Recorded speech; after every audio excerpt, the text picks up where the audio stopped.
সন্তানরা শুধুমাত্র শুধুমাত্র আরবি বা কোরআন হাদিসেই পড়বে না, এর পাশাপাশি তারা সায়েন্স। ফুলবাড়ীতে আল আকসা মডেল মাদ্রাসার শুভ উদ্বোধন।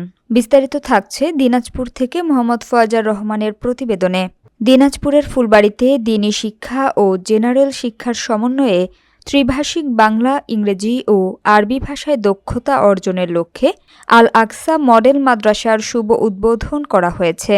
শুক্রবার ১২ ডিসেম্বর সন্ধ্যায় শিবনগর ইউনিয়নের বাসুদেবপুর পুরাতন বন্দর নূরপুরে আল আকসা মডেল মাদ্রাসার উদ্বোধন অনুষ্ঠানে মাদ্রাসার ম্যানেজিং কমিটির সাধারণ সম্পাদক সাংবাদিক আজগার আলীর সঞ্চালনায় আল আকসা মডেল মাদ্রাসার প্রতিষ্ঠাতা পরিচালক আফতাব আলীর সভাপতিত্বে ত্রিভাষিক বাংলা, ইংরেজি ও আরবি ভাষায় দক্ষতা অর্জন সহ হিফজ ও জেনারেল শিক্ষার সমন্বয়ে শিক্ষার মান উন্নয়নে প্রতিষ্ঠানটি উদ্বোধন করেন। অনুষ্ঠানের প্রধান অতিথি বাংলাদেশ সরকারের অবসরপ্রাপ্ত অতিরিক্ত সচিব মোহাম্মদ আমিনুল হক।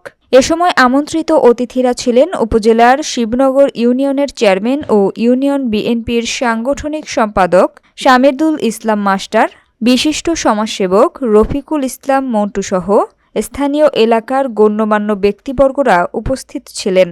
অনুষ্ঠানে প্রধান অতিথি প্রতিষ্ঠানটিতে অভিভাবক সমাবেশে শিক্ষার মান ও শিক্ষার্থীদের পড়াশোনায় মনোযোগী সহ নানা দিক নির্দেশনামূলক আলোচনা করেন।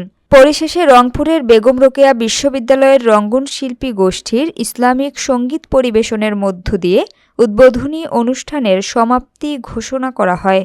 আমার ছাত্র জীবনে আমার পরীক্ষার ৪-৫ দিন আগে মনে হইতো আর ২ দিন যদি পাইতাম তাইলে বুঝে পয়লা সব কিছু সাফ করে ফেলতাম। আপনাদের মনে হয়েছে কিনা আপনারা জানেন, সাংবাদিক আপনাদের মনে হয় এরকম কিছু যে পরীক্ষার ৪-৫ দিন আগে মনে হয়েছে আর ২ দিন পাইলে কি জানি করতাম পয়লা।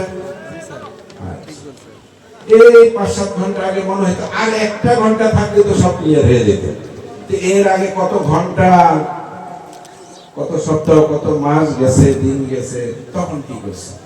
এই আফসোসটা যেন ছাত্রছাত্রী না করে, এটা অভিভাবক মহোদয়গণ বলবেন, সাংবাদিক ভাইরা আপনারা একটু সহযোগিতা করবেন যে এই পরীক্ষার আগে এইটার জন্য এই রোগের একটা চিকিৎসা আছে, সেটা হলো প্রতিদিনই যদি সে ভাবে অল টুমরোজ আর এক্সাম ডেজ, মানে প্রতিটা আগামীকালই